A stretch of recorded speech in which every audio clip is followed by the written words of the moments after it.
সবাইকে নমস্কার। আমি এখন সাজেশান নিয়ে আলোচনা করব এবং তার সঙ্গে সঙ্গে কিছু গুরুত্বপূর্ণ কথা প্রথম আমি বলবো, যেটা আপনাদের সাজেশানের ক্ষেত্রে খুবই দরকারি। সেইটা আপনারা মন দিয়ে শুনবেন। সেটা কি না, আপনার এই যে আমি ভিডিওটা করছি, সাজেশানের ভিডিওটা বলছি, আমার কথাগুলো পুরোটা মন দিয়ে ভালো করে শুনবেন এবং দেখবেন। আমি এখানে আপনাদের সাজেশানের ছবিও দিয়েছি।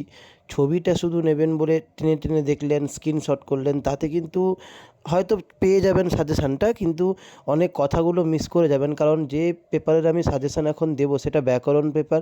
সেখানে আমি যে কথাগুলো বলবো সেগুলো আরও বেশি গুরুত্বপূর্ণ।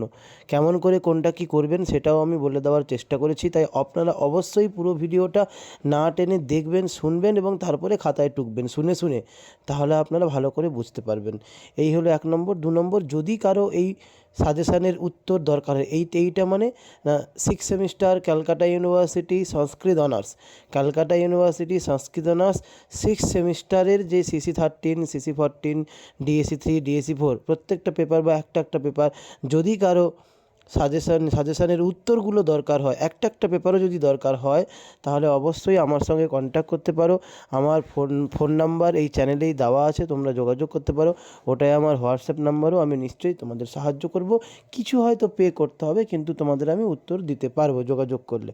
আসা যাক এখন সাজেশানটা কী না, আমার আগের ভিডিওতে আমি ক্যালকাটা ইউনিভার্সিটি সংস্কৃত অনার্স 6 সেমিস্টার এর CC13 সাজেশান নিয়ে আলোচনা করেছি, DSC3রও সাজেশান নিয়ে আলোচনা করেছি।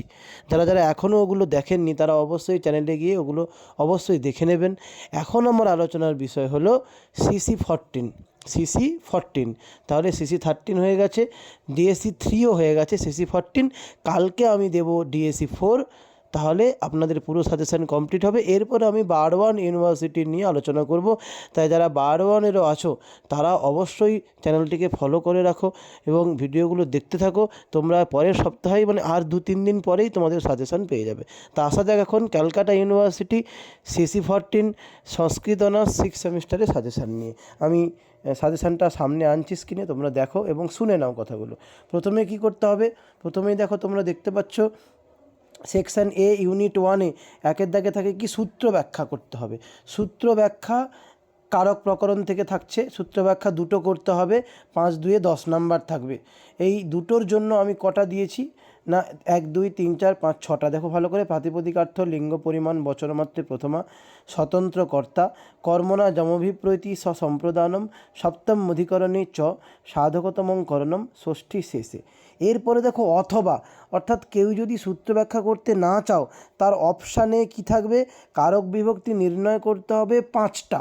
কারক বিভক্তি নির্ণয় করতে হবে 5টা, 5-2-এ 10 নাম্বার। এইখানে তোমাদের বলার বিষয় আমার একটা গুরুত্বপূর্ণ কথা, যে হলো তোমরা যদি পরীক্ষায় গিয়ে দেখো এই 5টা কারক বিভক্তি নির্ণয় পড়ে যায়, তোমাদের জানার মধ্যে এসে গেছে, তাহলে তোমরা সূত্র ব্যাখ্যা না করে চেষ্টা করবে কারক বিভক্তি নির্ণয়গুলো করে যাওয়া। কারণ কি, তাহলে তোমরা বেশি নাম্বার পাবে সূত্র ব্যাখ্যার থেকে। যদি না লাগে তখন সূত্র ব্যাখ্যাটাই করে যাবে। তাই আমার মতে বলে, আমি যে সূত্র ব্যাখ্যার সাজেশানটা দিয়েছি ওই কটা সূত্র ব্যাখ্যা মুখস্থ করো, প্লাস যে কটা কারক বিভক্তি নির্ণয় দিচ্ছি সেই 12টা, এই 12টাও তোমরা মুখস্থ করবে। যদি এই 12টার মধ্যে পড়ে যায় তাহলে তোমরা এটাই লেখো। 5টা কেন, 4টাও যদি লাগে তাহলে তোমরা কারক বিভক্তি নির্ণয়ই লিখবে। আর যদি তার কম লাগে, 1টা 2টো লাগে কিংবা না লাগে, তখন তোমরা সূত্র ব্যাখ্যার দিকে যাবে। নির্ণয়ের ক্ষেত্রে আমি কি কি দিয়েছি তোমরা দেখো, রাম দশরথনন্দন ত্রায়স্য মাম, হরিং ভজতি ভক্তঃ, বামনঃ বলিং যাচতে বসুধাম, অগ্নয়ে স্বাহা, ধাবতো অশ্বাৎ পততি, মাতুঃ স্মরতি, রামেণ বাণেন হতো বালি, দরিদ্রায় বস্ত্রম যচ্ছতি, হরিঃ সেব্যতে, হরয়ে নমঃ, গ্রামাৎ আয়াতি, শকটেন বিদ্যালয়ম গচ্ছতি ছাত্রঃ। ব্যাস, এই 12টা করবে। যদি এর মধ্যে চলে আসে, আশা করি চলে আসবে, তাও তোমাদের বললাম চলে আসলে খুব ভালো, তোমরা লিখে আসবে। যদি নাও আসে তখন অগত্যা তোমরা সূত্র ব্যাখ্যা করতে যাবে। তার আগে যদি এগুলো আসে, এগুলোই তোমরা করবে। বোঝা গেল? এরপরে অর্থাৎ 2-এর দাগের কোশ্চেনে কী থাকে তোমরা দেখো, এই আমি নিয়ে এলাম পেজটা।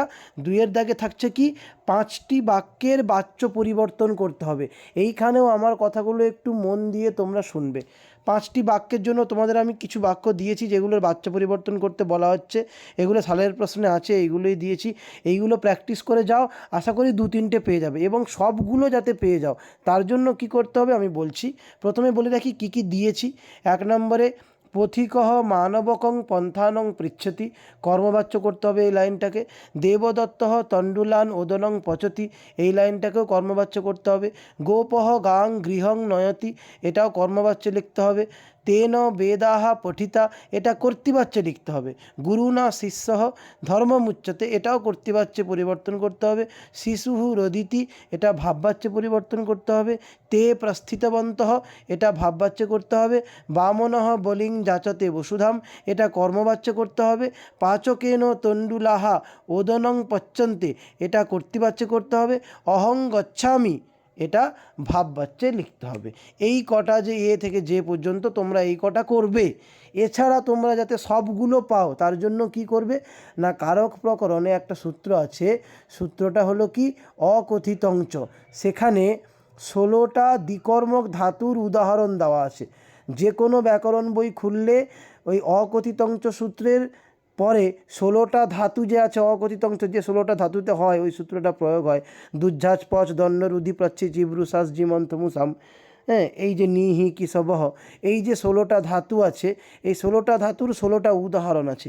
ওই উদাহরণগুলো যদি তোমরা কর্তৃবাচ্যে কর্মবাচ্য কর্মবাচ্য কর্তৃবাচ্য এরকম করে রূপান্তরিত করে প্র্যাকটিস করে যাও, ওর মধ্যেই কিন্তু তোমরা 5টা পেয়ে যাবে। বাচ্য পরিবর্তন যে 5টা করতে হবে ওর মধ্যেই 5টা পেয়ে যাবে। বোঝা গেল? এইভাবে যদি করো, শুধু ওই 20টা যদি করে নাও, 20টা বললাম 16টা ধাতু যদি করে নাও, তাহলে দেখবে তোমরা 5টা অনায়াসে পেয়ে যাবে। এই হলো 2-এর দাগের সাজেশান এবং টিপস বলতে পারেন। এরপরে কি ইউনিট 2, অর্থাৎ 3-এর দাগে কি থাকে, প্রত্যয় নির্ণয় করো। 5টা করতে হয়, 5×2 10 নাম্বার। এখানেও কিন্তু 10 নাম্বার অনায়াসে পাওয়া যায়, বলতে পারে একবার নিট নাম্বার 10 তোমরা পেতে পারো। কিভাবে না, আমি যেগুলো দিয়েছি এগুলোর মধ্যে 3টে কি 4টা চলে আসতে পারে। যেমন কি চিযুক্ত তব্য, ক্রিযুক্ত নিয়ত, ধাযুক্ত ত্ব, ভূযুক্ত নিচ যুক্ত তবতু, অসযুক্ত সত্রি, দৃশযুক্ত নুল, 3 ক্রিযুক্ত 3, বসযুক্ত তব্যত, দাযুক্ত যত, ভূ নিচ ত। এই কটা আপনারা করবেন। এই কটার মধ্যে 2, 3, 4টা চলে আসতে পারে। এছাড়া যেন স্যার সবগুলো আসে, 5টাই যেন পেয়ে যাই, তার জন্য তোমরা কি করবে না, তার জন্য একটা পদ্ধতি আছে। সিলেবাসে তোমাদের যে এই প্রত্যয়গুলো আছে, তব্য, অনিয়, নদ, যত, ক্যাব, নুল, 3 ইত্যাদি প্রত্যয়গুলো লিস্ট করা আছে সিলেবাসে। আমি আমার ভিডিওতে বলেও দিয়েছি মোরালিটি যে কোন কোনটা সিলেবাসে আছে, সেইগুলো দেখে নেবে। সেই সিলেবাসে যেগুলো আছে সেইগুলো একটা লিস্ট করবে। লিস্ট করার পরে সেই প্রত্যয়গুলো যে কোনো ব্যাকরণ বই খুললে সেই প্রত্যয়গুলোতে বেশ কিছু উদাহরণ আছে। কৃত প্রত্যয় ধরুন, তব্য প্রত্যয় 10টা 15টা উদাহরণ আছে, কি 50টা উদাহরণ আছে। অনিয়র প্রত্যয়ে 15টা উদাহরণ আছে। যে কোনো একটা গ্রামার বইতে দেখবে এইগুলোর অনেক উদাহরণ আছে। সেই উদাহরণগুলো যেগুলো সিলেবাসে আছে তার উদাহরণগুলো খাতায় তুলবে। তুলে তোমরা যদি এখন থেকে মুখস্থ করতে থাকো বা এমনি জাস্ট পড়লেই তো ওগুলো হয়ে যায়, ওগুলো ছোটো থেকে পড়ে আসছো, যেমন ক্রিযুক্ত তব্য, কর্তব্য, ওইগুলো যদি পড়ে আসো তাহলে দেখবে ওখান থেকে 10 নাম্বার এমনিই পেয়ে যাচ্ছ, ওর মধ্যেই সব থাকবে। আর তাছাড়া আমি সালের এই কটা তো দিলাম, এ থেকে যে পর্যন্ত, এইগুলোর মধ্যেও দেখবে 2-3টে পেয়ে গেছো, 4টা 5টাও পেয়ে যেতে পারো। তাহলে তো আর কোনো কথাই নেই। এইভাবে পড়লে এই যে 3-এর দাগের 10 নাম্বার অনায়াসে তোমরা পেয়ে যেতে পারবে। এরপরে কি আছে, সেকশন বি 4-এর দাগে। এই যে সেকশন বি যে প্রশ্নগুলো, একটু মন দিয়ে ভালো করে শুনবে। কি করতে হবে আমি ভালো করে বুঝিয়ে দিচ্ছি। সেকশন বি ইউনিট 1 অর্থাৎ 4-এর দাগে কী করতে হবে, দেখো লেখা আছে বাংলা থেকে সংস্কৃতে অনুবাদ করতে হবে, একটি প্যাসেজ 10 নাম্বার থাকবে।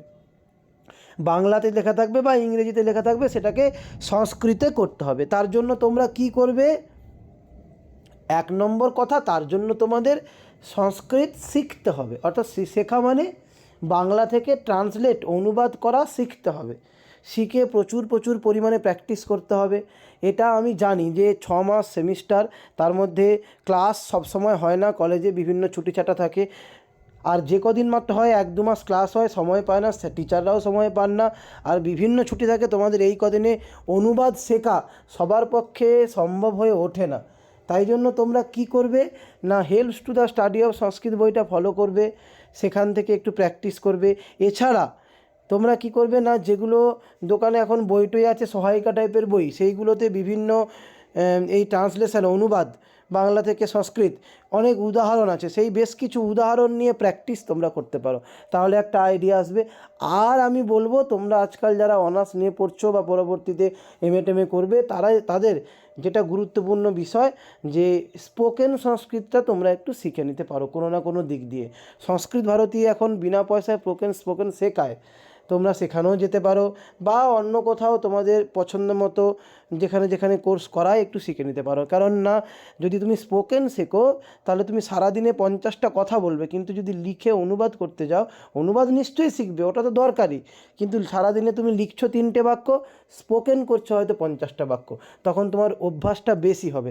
সেক্ষেত্রে তোমাদের এটা অনেকটা সলিউশনের জায়গা যে এই পার্টটা তোমরা ডেভেলপ করার জন্য অনুবাদ শিখবে, স্পোকেন শিখবে।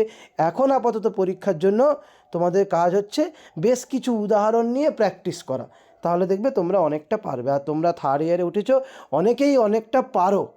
এই গেল 4 দাগের টিপস। এরপরে আছে কি 5 দাগে কি করতে হবে না, সংস্কৃত থেকে বাংলা করতে হবে। 4 দাগেরটাও 10 নাম্বার থাকবে, 5 দাগেরটাও 10 নাম্বার। 5 দাগে কি করতে হবে, সংস্কৃত থেকে বাংলা করতে হবে।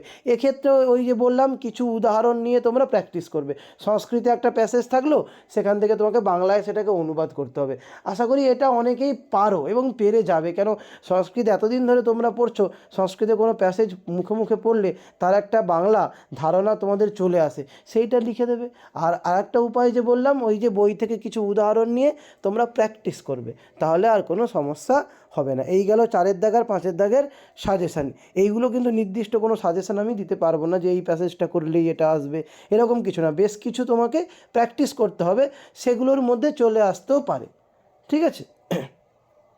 এরপরে দেখো সেকশান সি অর্থাৎ 6 দাগের শেষ প্রশ্ন। এখানে কি থাকে না, এখানে থাকে প্যারাগ্রাফ রচনা 20 নাম্বার। এইটা তোমরা খেয়াল করবে, এই প্যারাগ্রাফটা 20 নাম্বার, এইটা আগে থেকে প্রিপারেশান নেবে। এই 20 নাম্বার মানে কিন্তু কম নয়, এটা যদি কেউ ছেড়ে দাও তার পক্ষে পাস করাটাই চাপ হয়ে যাবে, অর্থাৎ অবশ্যই এটা তোমাকে লিখে আসতে হবে এই 20 নাম্বার।